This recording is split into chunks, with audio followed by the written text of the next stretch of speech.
transition of power. Mayor Eric Garcetti reveals some of what's happening behind the scenes as LA gets ready to welcome a new mayor, whoever it may be.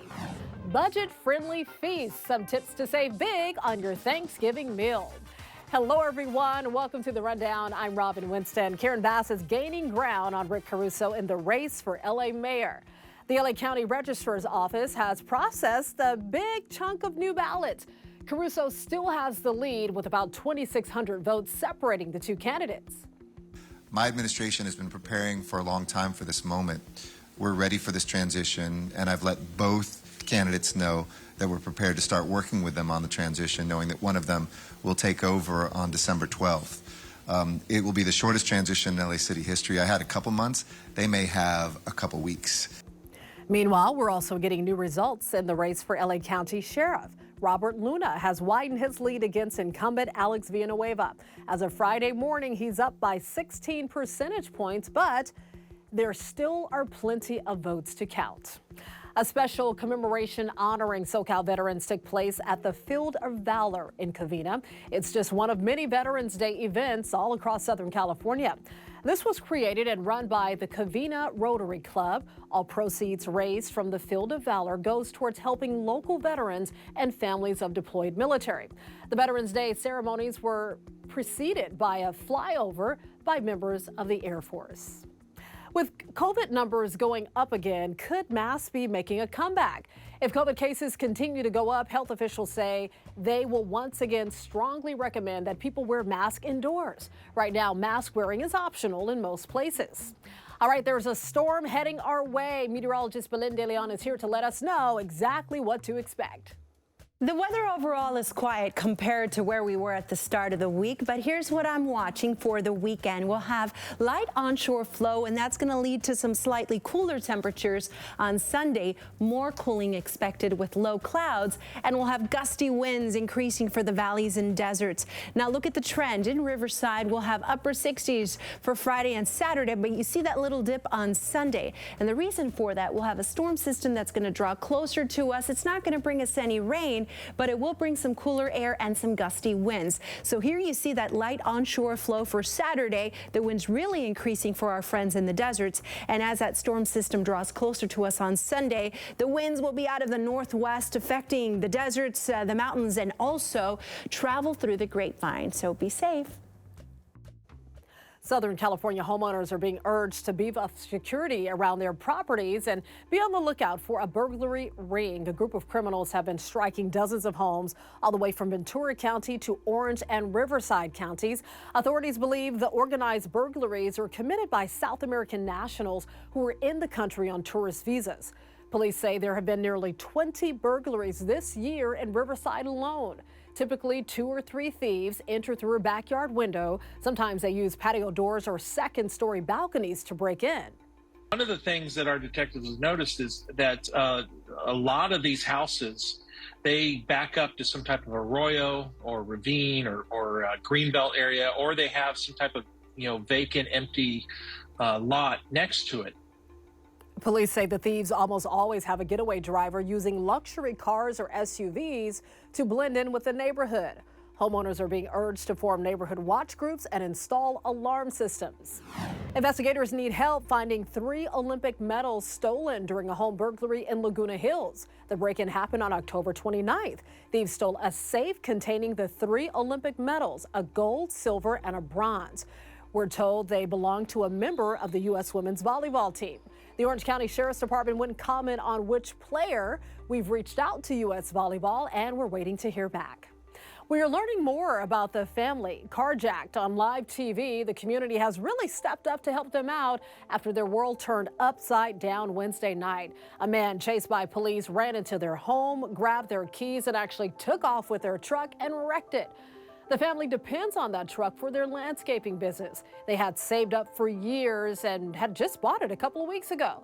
But there's some good news. In just a short amount of time, a GoFundMe has already raised $90,000 for the family. This through, I did not think like, oh, I'm gonna start a GoFundMe and have people help me. I never thought that was gonna happen at all. Like, just the news reporters kept telling me, do it, do it, do it. I just really want to thank everybody for the amount of support that I have received. This is so awesome. I love it when the community pulls together like this. Businesses have also stepped up to help, and they're offering to lend them a truck until they get a new one. As for the man accused of creating all this chaos, his name is Johnny Anchondo.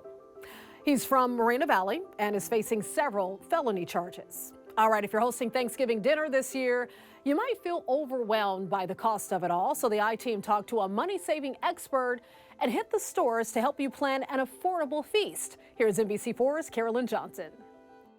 From turkey to stuffing to pies, Thanksgiving can get pricey, especially when the guest list gets long. We're going to be having about 15 people. So we wondered, could it be cheaper to order a dinner to go instead of making it from scratch? We found one popular Southern California spot selling dinner for 8 to 10 people for $180. So we hit the grocery stores and shopped a similar menu. Money-saving expert Andrea Warrock chimed in with lots of advice for us. Store brands have come a long way over the last 10 years, and they really are maybe just as good as those name brands. You're just not getting the fancy packaging. In fact, for our green bean casserole at Vons, the store brand can of beans was $1 cheaper than the name brand. At Walmart, the store brand cream of mushroom soup was just 50 cents compared to $1.72 for the name brand.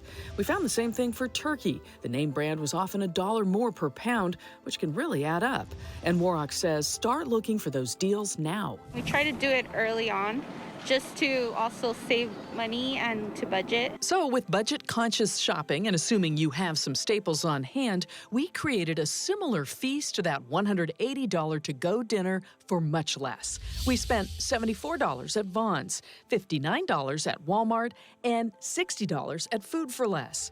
And here are some other tips we learned along the way. Pies from the bakery section can be pricier than frozen ones, and we often found frozen name brand pies on sale, which made it even cheaper than making a pie from scratch.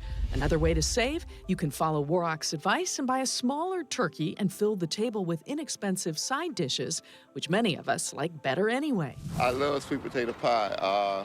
Cranberry sauce and dressing also. Warrock also suggests having your guests chip in. I'm asking other people to also bring dishes to help with sharing the cost of everything. Warrock recommends the website perfectpotluck.com as an easy way to organize it all. And this way, there's no guessing who's bringing what. You have the plan, you know everything will go smoothly. And it's a plan that's easier on everyone's wallet, too, for a truly happy Thanksgiving. That was Carolyn Johnson reporting. A couple of other tips for you. Watch the ads for deals, especially, with stores offering free turkeys with the purchase of something else. And if you plan to serve alcohol, stick to one signature cocktail instead of stocking a full bar, or just ask your guests to bring a bottle of wine. I'll bring some wine. Invite me over. I'll be there. We have an update on the baby girl born on the 5 freeway while mom and dad were trying to get to the hospital. So here is the happy family with their new little girl, all 7 pounds and 6 ounces of her. She's absolutely adorable. Allie and Jeffrey Kiyomura tell us that their baby was determined to be born in a hurry. They thought they could make it to UCI Medical Center, but they were wrong. Okay, he's on the line. I just can't get his name. We're on the way. So we woke up and we're like, we're in the hospital. Okay, the baby's okay. Everybody's okay. Everyone's health is good. Okay, maybe it did actually happen that, we delivered the baby in the car. Yeah, babies wait for no one. She wanted to come out now. Well, no word yet on the name for the girl. The Gardena couple also has a 3-year-old daughter. I'm sure they'll have a lot of fun together. You can always get news and weather updates on the NBCLA app and our website, NBCLA.com. And be sure to tune into Today in LA on NBC4 weekdays from 4 to 7 a.m. I'll be helping you get around with the traffic reports throughout your morning commute. I'll see you next time on The Rundown.